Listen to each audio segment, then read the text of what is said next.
Il n'y a pas assez de buzz sur cet animé alors que la saison 2 vient tout juste de sortir. Pendant que tout le monde attend depuis le début de la semaine la sortie de JJK saison 3 ce jeudi, moi j'attendais surtout la sortie de Demon Slave saison 2.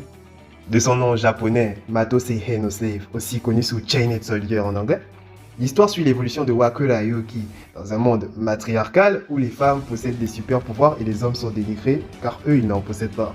J'avais découvert cet univers à la sortie de la saison 1 en 2024 et j'ai immédiatement accroché l'histoire, l'intrigue, les persos et le plot, bien évidemment.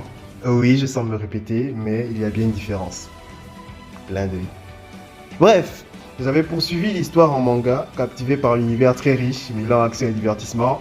Certes, il y a un peu, beaucoup de fanservice, mais ça reste quand même du bon divertissement.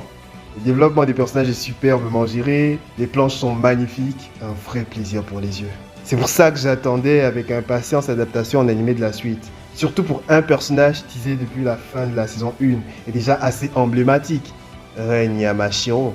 Un personnage type Makima Gojo, genre charismatique, dominateur, envoûtant, avec la vibe « je suis le boss, reste à ta place ». Et la goutte d'eau qui fait déborder le vase, lorsque la production de la saison 2 avait été confirmée avec l'annonce de la seiyuu qui allait doubler ce personnage, Kana Anazawa, l'une de mes seiyuu préférées, que je kiffe grave depuis son rôle dans Quintessential Quintuplé où elle doublait Ichika Nakano, l'aînée de la fratrie des 5 sœurs.